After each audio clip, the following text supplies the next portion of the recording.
the mental health aspect that we don't talk much about has to play a role when these guys get back to school. There are a lot of programs now on campus that they tout that they're doing a much better job. But I just want to get your guys' take, because I think all of these things we're doing with these Zoom meetings and everything else has been very good for all of us. But when you get back into the real world and it's not this camaraderie, this is kind of our locker room here. What for those players is it going to be like from a mental health perspective, just processing all this, still saying, okay, Black Lives Matters, but I got to come out here and I got a ball because I'll get Hardy to come across the middle and knock me out, or BJ or whoever, who's playing now. When you lock in, what does that mean? And Mad Dog, I'm going to come to you because you are basically a psychologist and a psychiatrist and a social worker. Strength and conditioning coaches have to do all of that. Tell us what that's going to look like for these young men when they get back on their respective campuses or in their locker rooms. I've been fortunate to be able to be all of those things you said, just a second ago about the psychologist, psychiatrist, or whatever, big brother, uncle, whatever it takes to get it done. All these kids come from different backgrounds, so we have to understand that we need to do everything we can to help support them. I think that the mental health thing is so important when they see, whether they're grandparents or whomever they live with at home, you got to find out whether who in their family had this disease or was associated with this disease, how many friends have they lost during this time, what their ideas are about the social situation. So everything that we say on this podcast, they should also be able to talk to their coaches about. And every coach, I think every position coach has to go through it so they can figure out what's really going on with my player. How is my player feeling because he's been sequestered in one. I think we lost you, Dog. Lost the audio for Dog. Can you hear me? Yeah, I got you now. Go ahead. Yeah. Can you hear me? Yep, we got you. Okay, what's going on in his mind? Yeah. Can you hear me? Yeah, we got you. Go ahead. We got you loud and clear. Hold. Yeah. I'm sorry. Yeah. Hey, BJ, we'll come to you on that. I think Coach is right. Mad Dog is 100%, and I think the necessary protocols should involve taking that player's temperature when he comes into that facility, but also sitting down with them individually and talking them through this and asking them about their experiences during this COVID-19 quarantine. What did you do? What was your environment? What did that consist of? And who were you with? And what your support system? Who were they? I think you need to have those myriad conversations. And luckily, in today's society, from a mental health standpoint, it's been de-stigmatized. When we were balling, you couldn't bring it up. And you got concussed or whatever out there, as we were just joking during the break, you stayed your behind back, stayed out there. And so now you can have that conversation. And the coaches and these trainers and doctors who are some of the independent variety can pull a player. So there's nothing to be afraid of from the standpoint of I'm gonna lose my job or they're gonna think less of me because I've sustained a hard hit here and I can't go anymore. So that's the great thing about mental health. And this is an initiative that's on the mind of a lot of these universities, not a lot, all of them, in every sports league and team. Yeah. Hardy, what about you? I mean, it's one thing that's a hot topic for me, and I know your son being in the league now, but also playing college football, you recruiting at Illinois. What was that? Because that kind of was the start of all this starting to come up and people talking more about mental health and how that would help young men or young. Yeah, I think to echo what BJ has just said and also what Mad Dog has just said, I think it's going to be important, not only on the physical side of it and the physical health side, but I think it's going to be of the utmost importance to sit down with each player, not so much even with a position coach, but with the trained professional, a mental health professional, because of what has been transpiring for your Black athlete to be sitting there witnessing George Floyd, witnessing these things, and then how do they process that? They I think there needs to be, when you talk about mental health, I think that as much as anything, having professionals there to help these kids process and work through a lot of what has happened, in on the racial side, that I think is going to be very important to them. Yeah. Kev, I'll come to you. I agree with you, Hardy. I think the one thing we all know is, and this is the hard part for those young people. Now, you put yourself out there, you've led in front, you've got people to think about you mental health wise. You see all these things, 8 minutes and 46 seconds. You see all the stuff that's happened with Breonna Taylor and Philando Castile. I mean, we can just keep naming names. But I think the one thing is, you have to understand too that there's going to be some backlash against you when you walk into that locker room or back on that campus or in that stadium, because you've been a leader. You said, hey, I care about Black people. I care about Black Lives Matter. And I think that's really important. That's why I think, to Hardy, to your point, and all of you guys have said this so far, but Kevin, I want to get your take on what the mental health aspect is going to be for those guys when they have to go back and eventually play.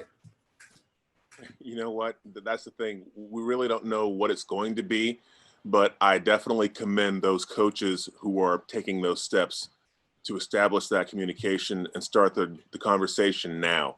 I only say that because my son's at Dartmouth, and Dartmouth is a wonderful place. And I know, to be a parent, the most important thing you want for your kid when they go off to college is that they found the right place that's going to give them everything they need, that's going to possibly, fuel them through this world. But you want them safe, you want them in a nurturing place, but you want them in a woke place, right? I mean, when Zion was looking at schools, I'm like, dude, he's looking at northern schools. And I'm like, that's fine, stay out of the South.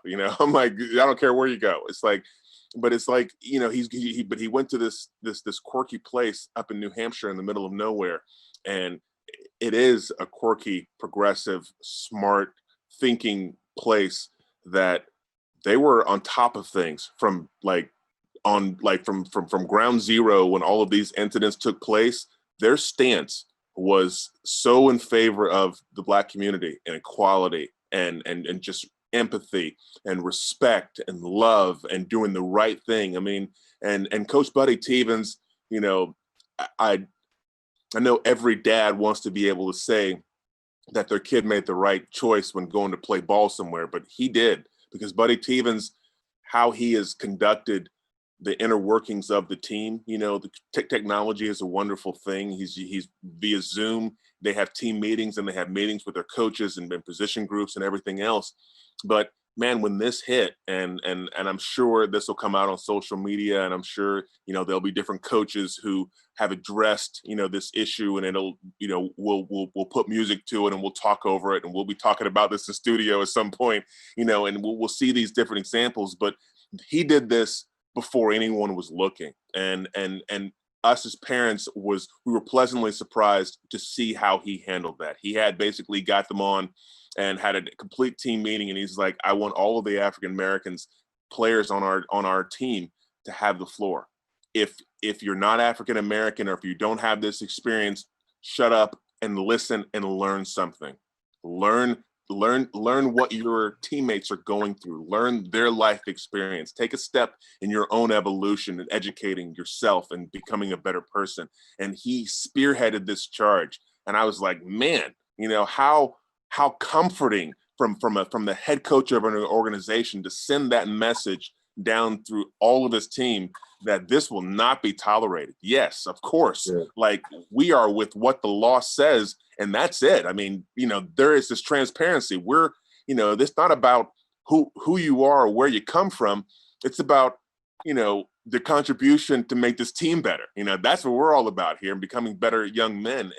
And so that's a great message, to all the coaches out there. You have a unique opportunity, because the locker room means so much to these kids. And they're right now, my son is starving to be back in the locker room. So these coaches, when they do get these kids, what a powerful tool for social change going forward they can have just on these young lives, and going forward, setting the example. Yeah, that's real good, Kevin. I know Mad Dog, you were talking. Did you want to finish your thoughts on what you were saying about that? Yeah. Yeah. Can you hear me? Yeah, we got Yeah, you. I agree with everything that's been said, and I just think that the mental health aspect of it is extremely one of the most important parts of it. And as Kevin just said, you need to have mental health professionals that interview your kids and help your kids, because these kids have gone through some traumatic things that none of us had ever gone through before until now. So since we've gone through it, we need to hear how they feel and what triggers them to make them be better. And the bottom line is you're trying to put the best product on the field. You're trying to put the best athlete on the field, but you got to make sure that athlete is mentally stable too, because there may be some tremendous feelings on the inside that some of these kids are feeling, like I hear when I talk to some of these guys on the inside, that you don't even know that they moved up to the surface inside them, and they're feeling the wrong way because they're getting so aggressive about how they see everybody being treated. That, hey, this was not you, so that happened there at this given time. So let's not reflect and stay in that mode. Let's move to 2020, January 25th, 2020. Let's move forward, and if you can get them to move forward to see what it's going to be like for themselves and their kids as the time go on, so their next generation won't have to repeat the same thing we're going through. Well, Mad Dog, you bring us to the last question I'm going to ask all of you guys. What are your hopes for the remainder of 2020 on all fronts? I mean, there's so much that can happen, and we can do this again. I know, BJ, you said you're going to be first, so you don't have to do push-ups or run stadium steps. So I'm going to let you go first. You got some uptime. Yeah, we're going to bear crawls and all that. But what are your hopes for the remainder of 2020 on all fronts? I mean, it's just – at this point, Buck, I'm just hoping to survive it. I mean, what else can happen? 2020 has been you know what? I mean, come on. And we're just halfway through this bad boy. I'm like, wow. Yeah, I never envisioned navigating something like this. So if we can win in 2020 just by surviving it, we've done enough. And we can handle anything that comes down, comes our way moving forward. I just want everyone to be safe, as safe as possible. And I want people to take this thing serious. I mean, it's taking lives. We've got upticks here in Florida. And Hardy talked about there in California, in Texas, where Coach Mad Dog is, the upticks there. So it's scaling the wrong direction currently. And I just want folks from the highest levels of our government to the lowest level to start being seriously considerate about this. And we got folks going nuts here, throwing conspiracy theories around just about wearing a mask. What the hell is wrong with you? The mask is protect me from you. Just wear it if you're 20 minutes you're in the supermarket or wherever else you are in public. Why is that such an arduous task? Can't we display a little bit more humanity? How about that? I'll end with that. Just display a little bit more humanity towards your fellow man. I like that. Kevin, what about you? Yeah, more of the same. I mean, the thing that really intrigues me about, what's going on right now, just publicly, is the lack of empathy, on one hand. But I think on the other hand, there are a lot of people who have taken up the torch, just awareness wise, just not only from a race standpoint, but also from a support of this whole COVID thing, because we are all in it together. I mean, you can't, this is not a white, black, rich, poor. COVID doesn't care who you are. And there's we haven't figured out the rhyme or reason of how it works. So, that's what I want. I want everyone to, to try and be safe.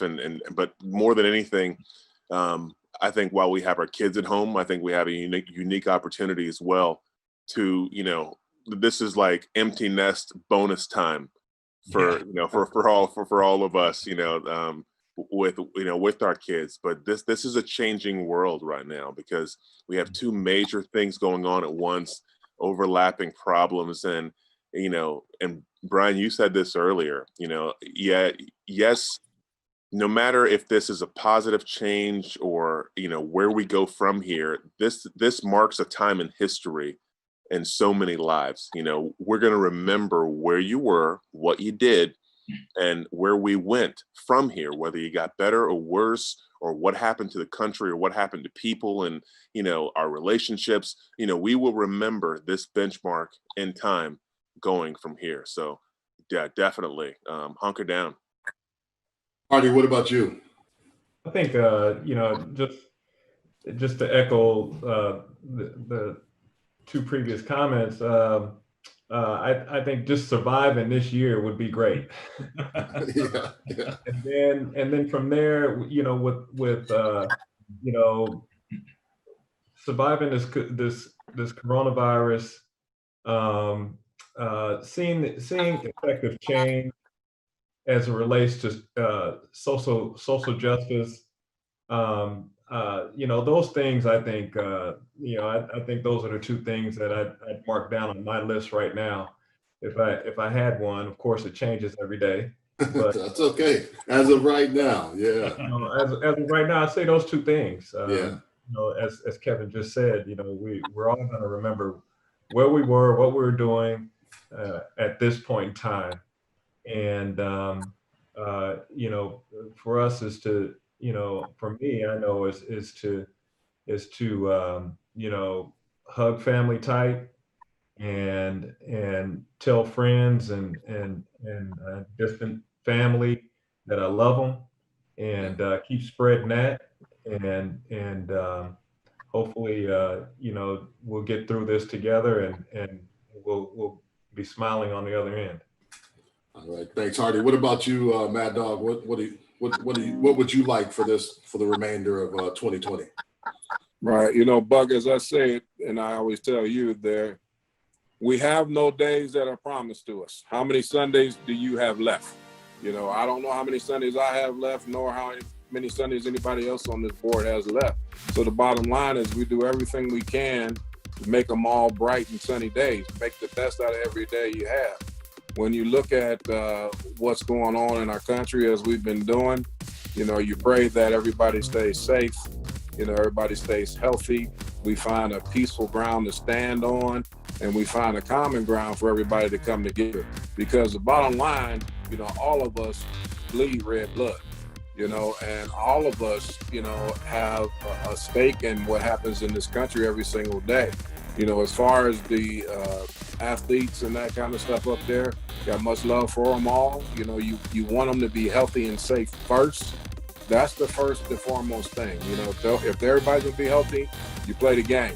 If you're not healthy, you don't play the game. So I mean, I know there's money involved and all the other things that happen, with administration. But the bottom line, if your kids are healthy, we send them to school for a particular reason. That's to get a great education, and to graduate and then play a sport. So there's a lot of things that out there that get in the way of all that. So we got to make sure we keep them on the straight and narrow. Yeah, I echo what all you guys said, Brian. BJ, I want to continue to live through 2020. Kevin, all of what you guys are saying. The one thing that I look at is if you wear a mask, you can still see your eyes, and your eyes tell you your soul. My daughter was really young when I learned she could draw, and she's great at drawing eyes. If your mouth is covered, I still can see your soul. So let's hopefully hope that people, to your point, Mad Dog, live more Sundays.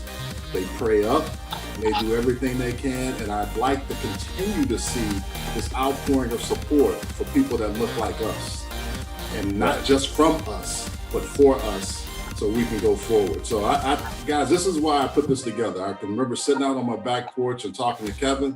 I said, I got to get guys on. Guys that'll tell their story and we'll joke and laugh. This is a little more serious. I'll have you back on when we can talk about each other, talk about some of those intimate moments and plays and in the huddle. But I think right now our people need to hear us, and we need to know that they know we are there with them.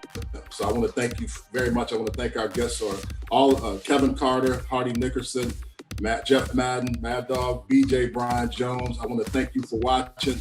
This has been a live edition of Chopping It Up with Buck. We thank you. We'll see you on the other side.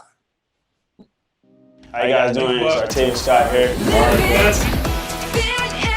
The reason why I like Thin Energy is because I need to be at my peak performance no matter what I do. Big sports drink for me, you know, keep it going, keeping myself up. It gets me on top of my game, extra boost that I need to keep it going in the fourth quarter. Working out, definitely a good drink for you to have. All the good nutrition that you need inside of it. Passion fruit, it's my favorite one. It's not just for professional athletes, it's for everyone. And I definitely can say it definitely works in the office or in the weight room, wherever you may be. Go to thinenergy.com, tell them I sent you, and get you a drink. Thin Energy, the healthy alternative. Drink it, live it. See, if I got something like that, I can just go. No sugar, no crash.